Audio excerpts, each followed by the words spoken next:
our contest page and enter for your chance to win a pair of passes to an early screening of Gladiator 2 in theaters on November 22nd. That's KFAN.com keyword contest for your chance to win. Hey, that's the voice of Kara. Kara, nice to see you again. How are you? I'm good. How are you? Doing very well. Thank you very much. Well done, young lady.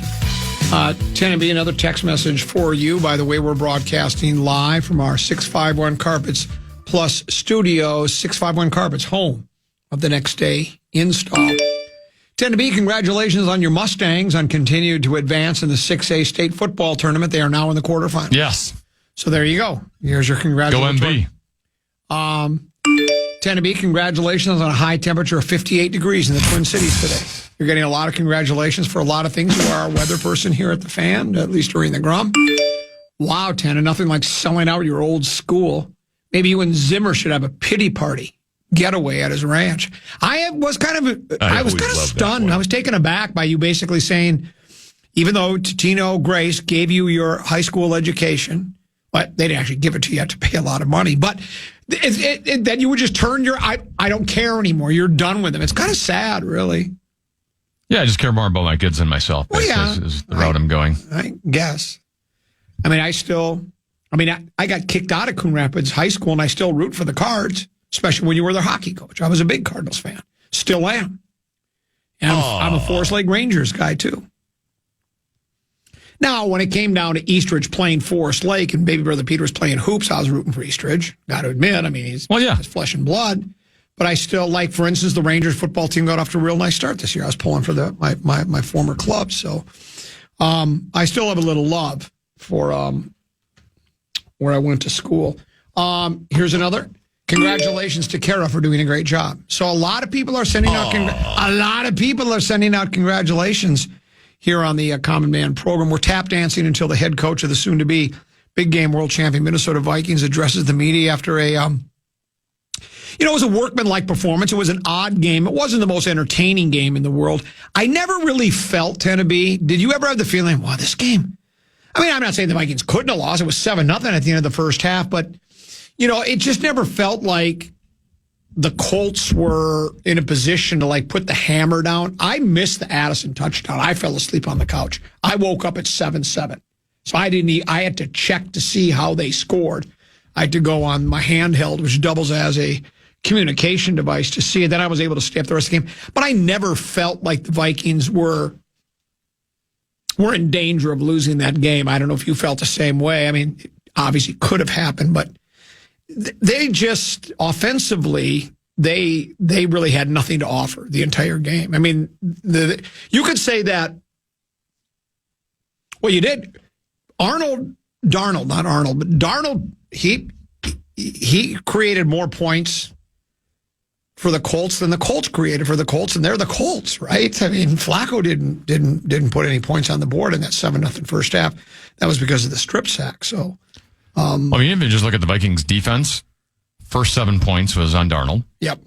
The first field goal the Colts got is because the Vikings turned the ball over in their own territory. So the Vikings defense held them and got 3 points again. Correct. So really the only 3 points they gave up were kind of in garbage time when they're playing a little bit of prevent defense. Yeah.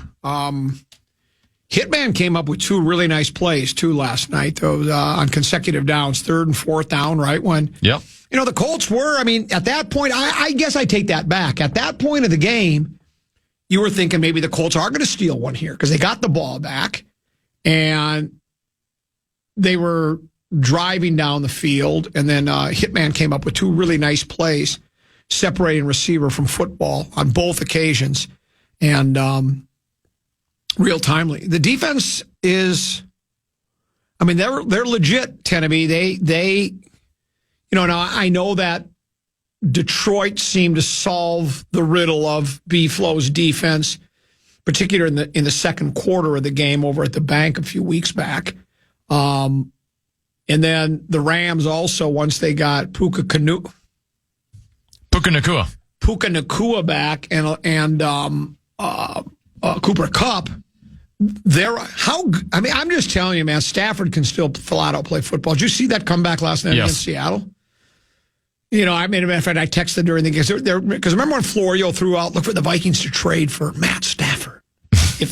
I don't think LA's interested in trading. And I don't, particularly now, they're not interested in trading. I mean, he was, again, brilliant last night. He's, even at 36 or 37, how old he is, he's still got plenty to offer that club. And they were good last night. And, that you talk about the wild, wild west, it's a log jam there. Your Cardinals, that's another one of your clubs, the Cardinals. I was believing in them. I felt like I was on an island all by myself. Yeah, I certainly didn't.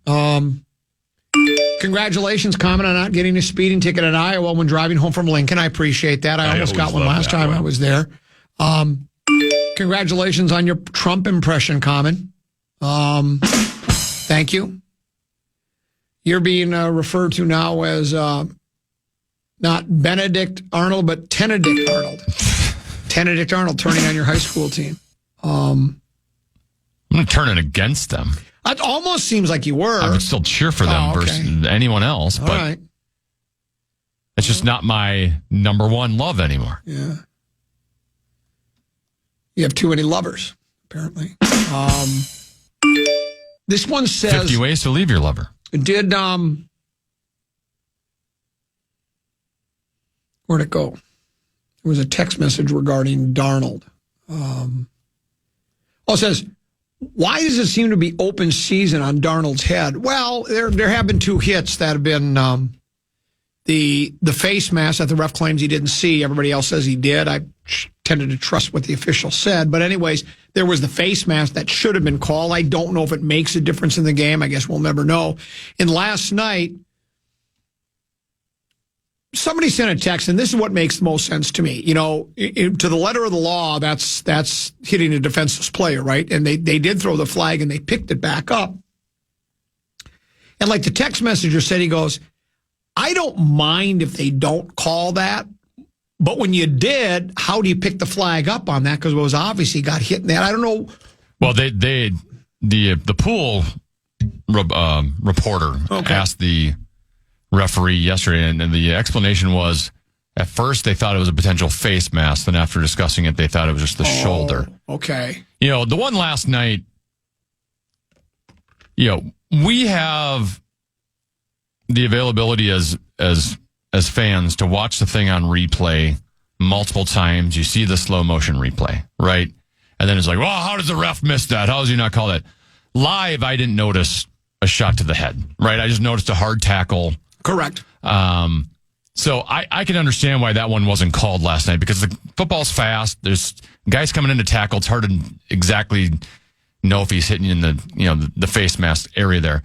The one against the Rams, I thought that was clear as day watching it live. Anyone watching it live, You saw Darnold's head spin halfway around. That's why that one didn't make sense to me. Last night should have been a penalty, but we have the luxury of seeing the replay 5 times. That is correct. The referee does not. And they can't slow it down live either. Congratulations on being the best of the lousiest and the lousiest of the best, Common. I appreciate that. Here's another congratulatory text that I really like from Kyle and Isanti. Congratulations on your elevated scrotum, Common. And you know what? I've been waiting for someone to congratulate me on that, because it's something that, just because a doctor recommends you elevate your scrotum, not every male is going to, go, oh, sure, why not? Walk into that blindly. But I did, and I've enjoyed it. Do we think we should be taking a break, or are we going to have to just straddle? Well, sometimes we just straddle the next one. You're all out of tap dancing? The toes are too tired, or what? I mean, I didn't play golf today. Never did get to do. I should have played. It never rained really hard. Because I can't believe you didn't. Well, it was the 100% chance of rain, and it was coming down pretty hard when I first got up. So I said, you know what? I'll pass today. But then it lightened up a little bit. It was one of those games I could have played. But I decided. The game's played outdoors. It is. You can tell by the way Tenna's voice changes when talking about Totino Grace that there's a reason he doesn't cheer for them anymore. Bad blood somewhere. Not at all. Is there bad blood there somewhere, No. Tenna? You sure? I'm just now in a weird spot where I am the boys coordinator for a youth association in which players are going to leave for Totino Grace. Oh. So I need to let my allegiance be known that I'm a Mounds View Irondale youth hockey guy. Do you know kids that are planning to leave to Totino Grace? Oh, yeah. Oh, lots of kids go to private school in the area that we are at. I'm trying to make it a community. We want to make it a community feel there. We want everyone to want to stay there. and not bolt for greener pastures. Can you sing the fight song from Mounds View yet? I don't know the fight song, no. I've only attended one Mounds View high school game for hockey. I've not attended a football game. On Coon Rapids Cardinals, for we know we've got the team. We're going to fight for the red and white. Cardinals fight on. I still remember the Cardinals fight song, and that was back. I would have graduated in 77, but they threw me out in 75. I still remember the fight song. You're at Mounds View and don't know the fight song. I'm a little disappointed. Do you know the Chitino and Grace fight song? I remember I don't remember all the words, but I remember dun, dun, dun, dun, dun, dun, go Eagles, dun, dun, dun, dun, dun, dun, go Eagles. Sound like Mike Tice. Go Eagles. Yeah, and, teach his own. If it's just that you have so many teams you root for. I just figured you'd have a half a dozen high school teams too, because you like that Bud Grant team in Eden Prairie. Though they just got clobbered. Did you see that over the weekend? No. The is it Maple Grove that's just dominating right now? I mean, I think it was Maple Grove. They just, and this Mike Grant club isn't like some of his teams. I mean, I think they were going into that game 6-4, but they just got absolutely obliterated by, I think it was Maple Grove. They seem like they're on a mission to make it to the championship game.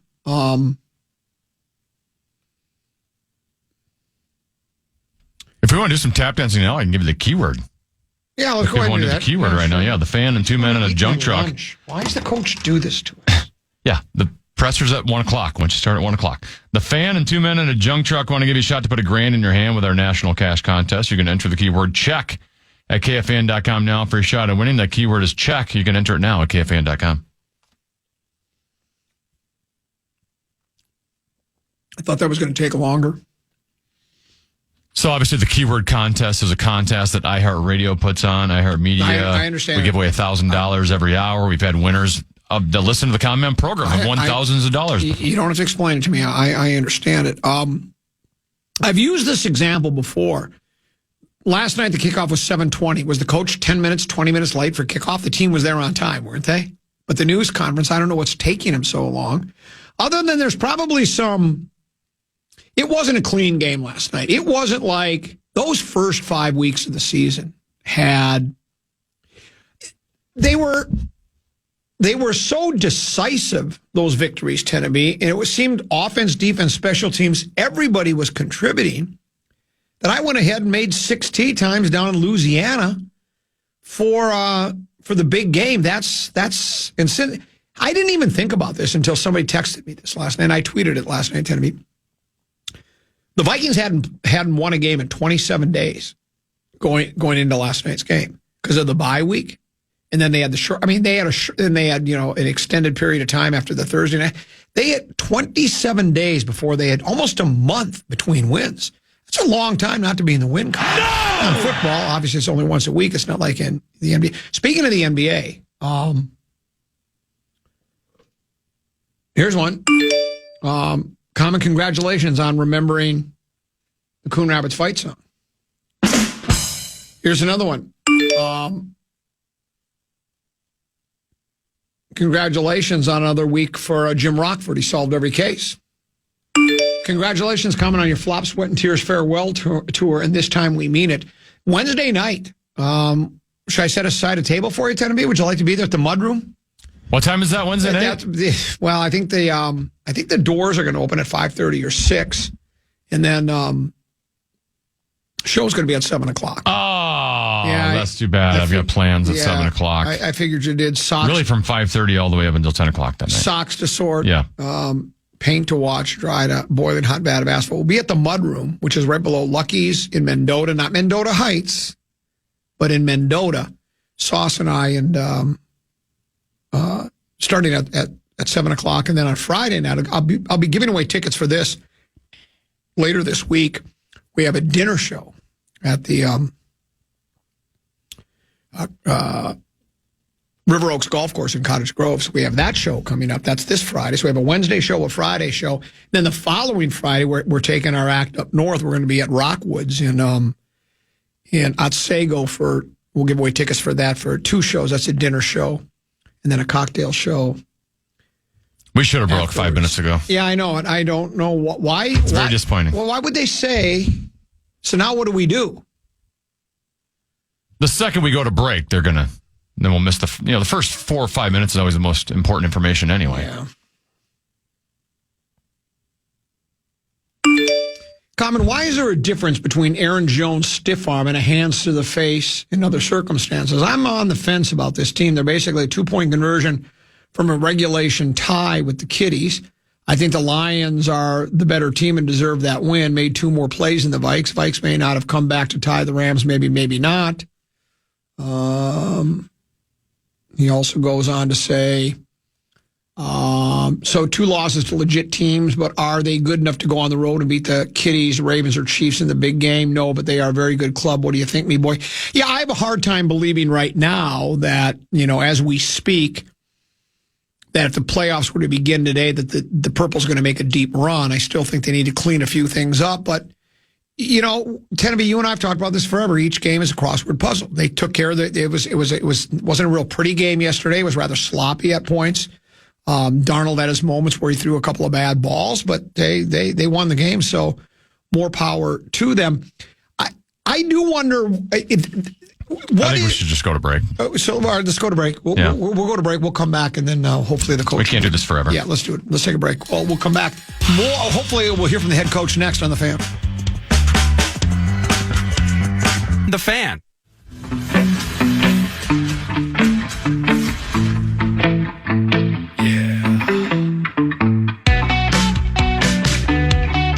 Hey Roops, this football season, Bell Bank is giving one KFAN listener each week $1,000 to pay it forward to a charity of their choice. Just head over to KFAN.com keyword contest to learn more and enter today. That's KFAN.com keyword contest. Congratulatory texts continue to pour into the Brad, Sean, Brian, KFAN text line at 64686. This one says, congratulations on tap dancing while keeping your scrotum elevated. It can't be easy, and it is difficult. Tennessee, why don't you try elevating your scrotum and tap dancing at the same time? Very difficult to do, and that's what I'm doing. Someone also wanted to congratulate you on hitting a home run in slow pitch softball when you weren't trying to. So a lot of people are congratulating us on a number of. It's kind of been a thread that's been running through the program, including this one. Congratulations, comment on congratulating Tennessee on the Vikings win, and I appreciate that because not everybody would. Congratulations, Kara, on your wonderful performance on the Common Man show today. Comment, congratulations. A lot of people are saying your Trump impression is spot on. Here's another comment. Congratulations on your geographical knowledge of the difference between Mendota and Mendota Heights. And so I appreciate that. A lot of people are congratulating us on a number of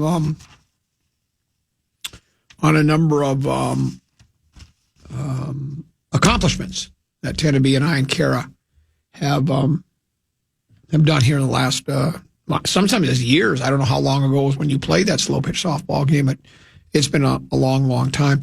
We're still waiting for the head coach, and it's like someone did say, "Is he okay?" Here's one that says, "No, is he A-okay or is he okay?" No one cares about the presser. Anything important would be on Twitter, but maybe partnership got to have it on. Well, yeah. Plus, it just eats up a segment. Sure. Here he goes. Here's the head coach of the Vikings. Good afternoon, everybody. Coming off of the game and diving into the tape, a lot of really good things on the tape. From a standpoint of how our defense played, I thought our offense moved the ball well for most of the night. Just critical turnovers and some things there that really kept us from capturing the momentum early on in that game, despite the pretty consistent execution, pretty much for the most part. But good to be 6-2 at this point in the season, 8 games in. I feel like we have a good identity of who our football team is, but at the same time, I do feel like we have a long runway to improve and continue to get better and better every week. That's been a goal of mine since we really reported training camp, is just to be constantly chasing the progression throughout the season and having that be, what our process is all about. I did want to update you guys. Christian Darrisaw will have surgery today.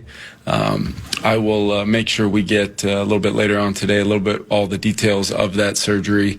But happy with the fact that CD is going to get that thing fixed and start his road to getting back to being one of the best left tackles in football. So CD's been great. He's been heavily involved even in the short term here. In meetings around the guys, was around Cam last week as he first arrived, and was one of the major contributors along with the position coaches and the rest of the offensive line for Cam to be able to go out and play pretty darn well for us yesterday. Just a couple injury updates for you. Will Reichert, we're still in the process of evaluating that quad injury, and I'll keep you guys posted as we kind of solidify a timeline there on that, and if we're going to need to possibly bring in some kickers to potentially take a look at.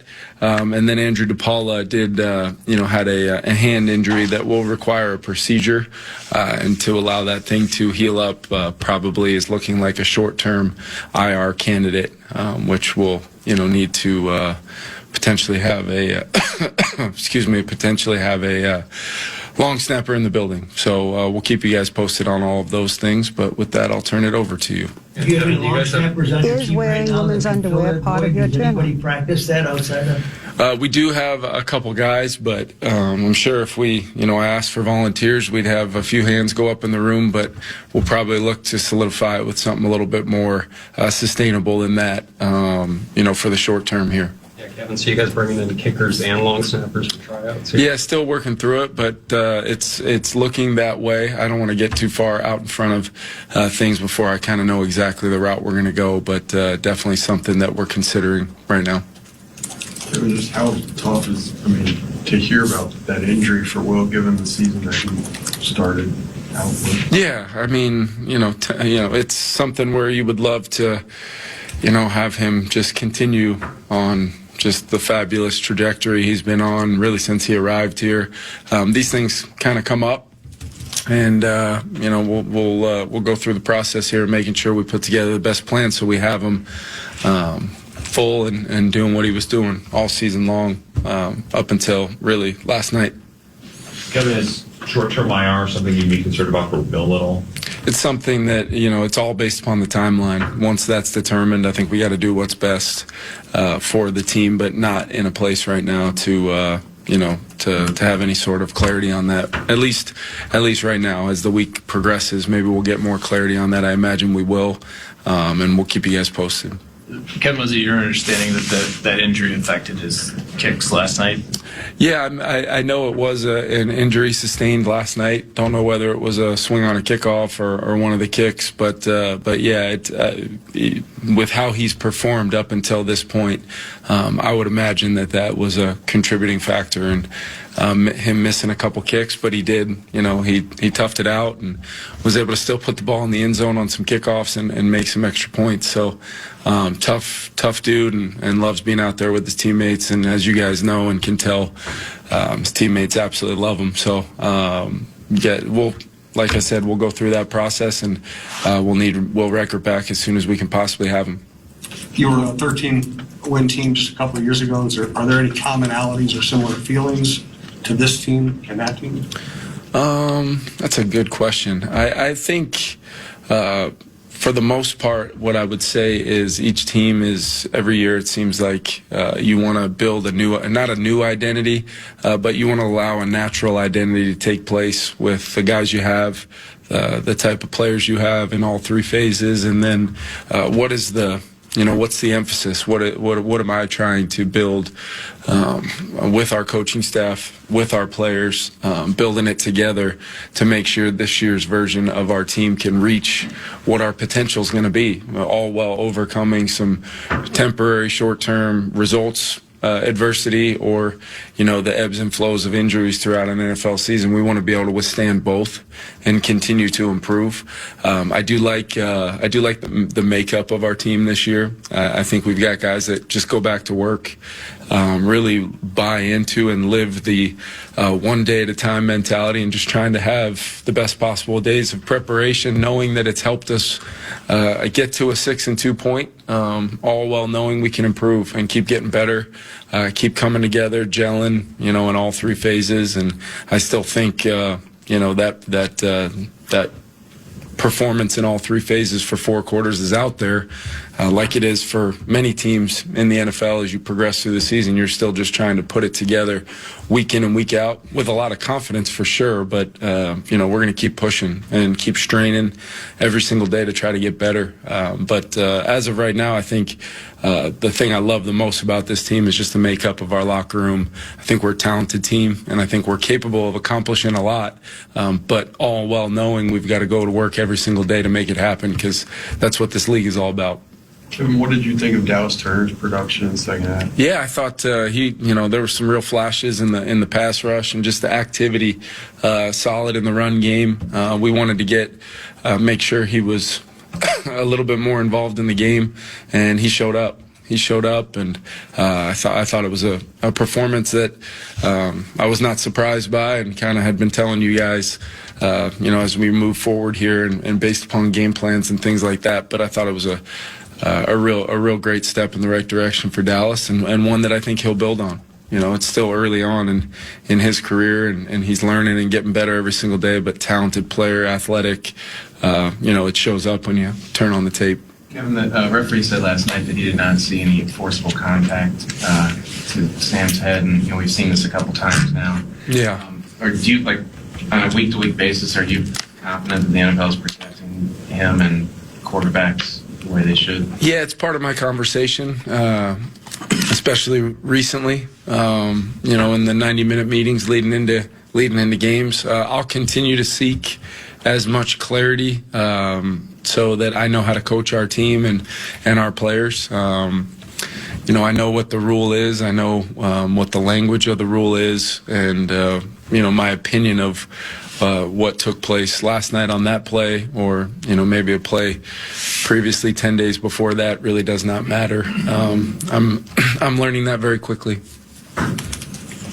Kevin, Josh Oliver, did he benefit in the stranger of TJ being out, because it looks like he's coming into his own? Yeah, Josh had a career high in catches and made the huge play at the end. Had the first catch of the day to really move the chains on that first play of the day.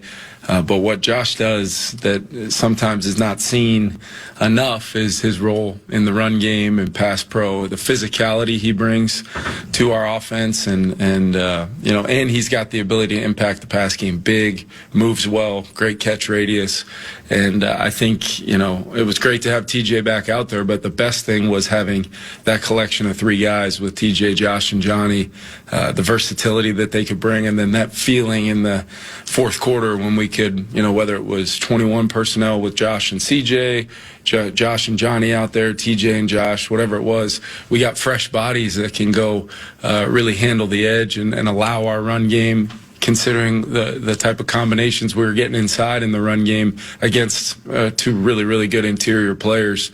That was a real positive for our offense and for our team when we really wanted to eat some clock. And we've had drives like that this year where we've ate some clock and maybe ended in a field goal, but to stay aggressive there and put it in the end zone, I thought was a big deal.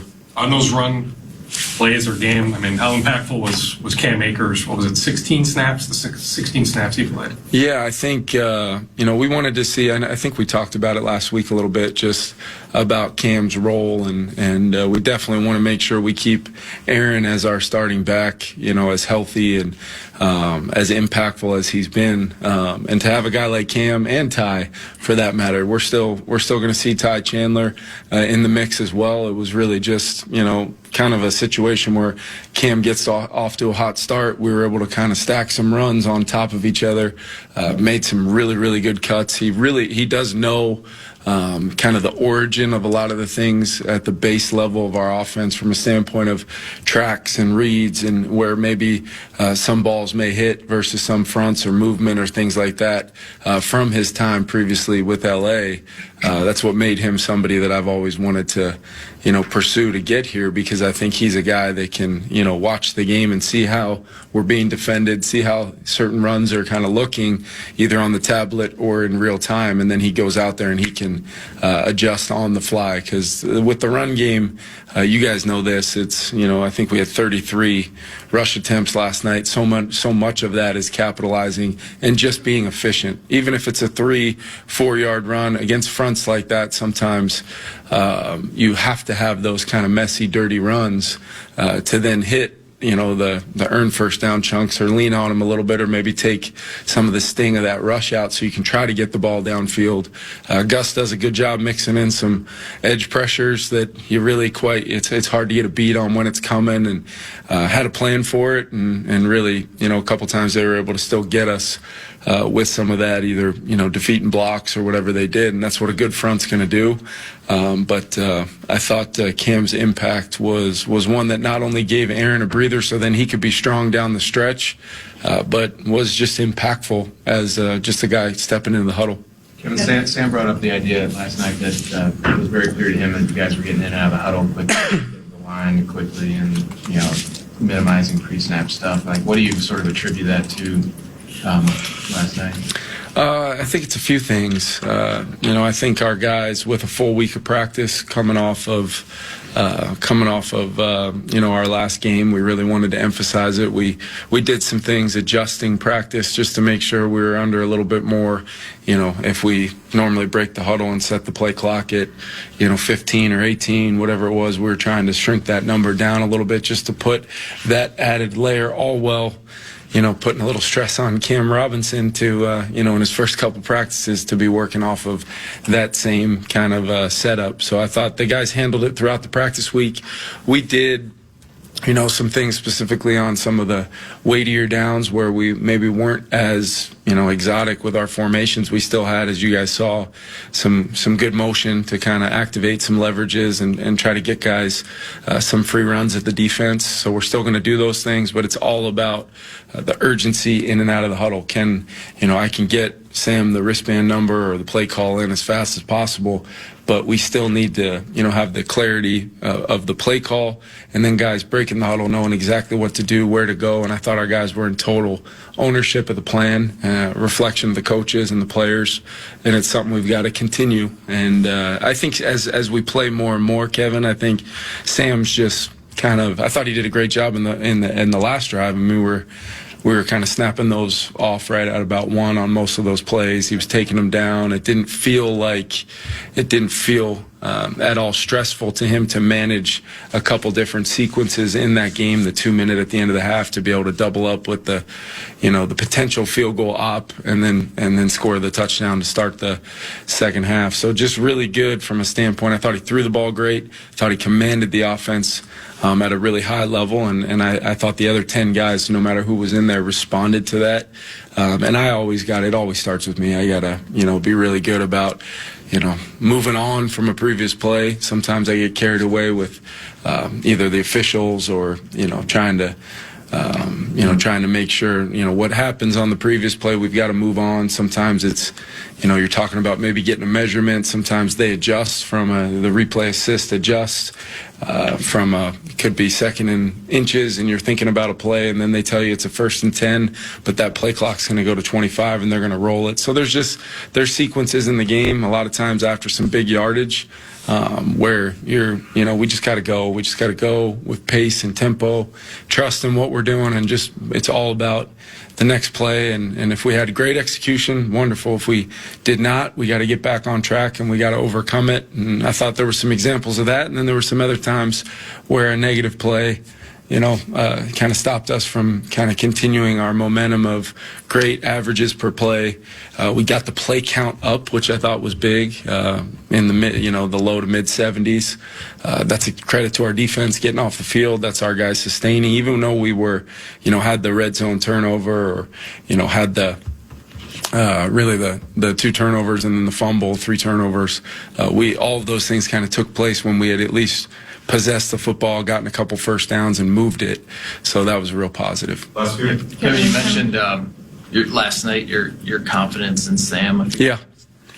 imagine it's been a progression kind of from when you first got here in March. You didn't work with them before. Could you sort of pinpoint when there's some of the little things that started to really kind of cement that for you? Yeah, it's the time. I mean, Saturday mornings going through the call sheet after a week of preparation, it's watching him make some of the, every single game I can highlight a throw where, he's making throws now that are few and far between. There's a lot of really good quarterbacks in the NFL, a lot of unbelievable talent throwing the ball, and I think Sam has demonstrated the ability to make some really high-level throws, to show the ability to climb in the pocket, to use his legs, use his athleticism when we need it. And he continues to just, like I said, 6 incompletions last night. 2 of them, went to the other team. We got to make sure those things don't happen. But so many examples of explosive, so many examples of him taking completions. I thought we did a good job having some different ways of getting the ball out of his hands. They don't always work. It's not always, dynamic catch and run plays. But as I've told you guys before, I do believe every completion of any kind has a negative effect on the defense. It either allows you to use tempo, it allows you to then get to the line and put together a good run plan, a run pass can, whatever it is. We were kind of exhausting a lot of those things last night at different times and had success with it. Kevin, in terms of Cam Robinson, I know you mentioned a couple of times, but when it comes to continuity and communication, what impresses you most that a guy can come in and kind of get on the same page that way? That sometimes you need a lot of reps to communicate that well. Yeah, I think there's really 2 layers to it. Cam being the first, a veteran player with over 90 starts. He knows how to play the game. I thought for a guy that showed up, and I use the play style term a lot, he probably only heard it about 100 times, which is a low number. Most of our players will tell you. But that showed up. I mean, his physicality in the run game, maybe the technique might not have been perfect, but his length and strength and able to, come off the rock when we needed him to, depending on if we were running to his side or he was on the back side of a run, that showed up to me. And then we went into, a lot of the plan was built, especially early on in the week, with the mindset of who knows who's going to be playing left tackle. So we tried to have a mindset of that. So he did get some help at different times throughout the night, but as the game kind of went on, and the interior, became a little bit more of something that I was thinking about. We left him like a left tackle. We left him by himself a few times, and he answered the bell. I also want to highlight Blake and Garrett for their communication. I mean, I would love for you guys to hear some of that, but I would also not like for you guys to hear some of that. But it's pretty unique the way they're able to have that dialogue and make sure Cam was rock and roll and ready to go without having any of those pre-snaps. I think we had the one holding call, but that was our only penalty on offense. And then I think the other layer of that is I think Brian O'Neill's having one of his best seasons I know that I've been a part of with him, and he's been an established core player in this organization for a long time. But I cannot say enough about what he means to our offense and what he's been able to do this year at the right tackle spot, playing some of the best football of his career for sure. Alec, last one. Kevin, with the trade deadline, what kind of dialogue have you had with KOC? Yeah, we're having constant dialogue right now just about, there's a lot of things being talked about around the league, a lot of, there's so many different this time of year. I mean, a result yesterday for one team might mean something completely different than a result for another team. And there's a lot of phone calls, a lot of dialogue this time of year. And I try to, just be, there, if he gets a call or he has an idea, whatever it is, we're in constant communication. Interesting. But, there's a lot of those things that never really materialize. And we're also very cognizant and aware of our team and what's been built here. And we have a lot of confidence in our team. But if there's an opportunity to improve our team, or there's an opportunity to improve our ability to build the team in the future, I think it's something we'll consider for sure. Well, Thanks, there you go, Tenneby. It's interesting, that last little question. Sounds like if the phone rings, Kwesi will answer it. All of our reaction to all of the Kevin O'Connell news conference action, our reaction to the action is next. Plus that last question, gave me a little bit of an idea. I want to bounce off you, Teneby. So plenty to get to, a lot to chew on there. But right now, as we go to break, we're straddling stations all across the Common Man Radio Network. We're straddling the 45. As we do, Teneby has Wild Today. Yeah, this is Wild Today, brought to you by Jim Beam, the official bourbon of the Minnesota Wild. All the Wild do is win. He'll feed Boldy left side. Drop back Rossi. Has a lane. Trying to cut past the check. He lost the puck. Domi taps it open ice. Spurgeon trying to win the foot race, and he will. And Hill's bringing ahead. Hits a 2-0. Boldy from Rossi. Boldy, and he scores! What a play by the captain. And what a finish by number 12. Boldy went backhand, forehand, top shelf. After Spurgeon won the foot race, lobbed it ahead. Rossi found Boldy, and he beats Stolars cleanly.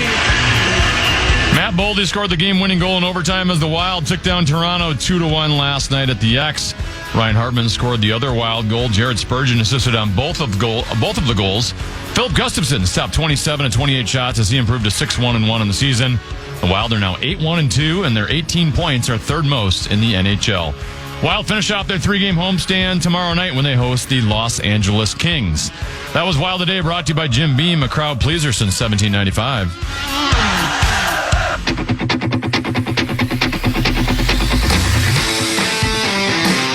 Want to chime in on what's happening with your favorite KFAN program? Make your voice heard on the Bradshaw and Bryant text line. Let us know what you have to say by texting your message to 64686. That's 64686. Standard message and data rates apply.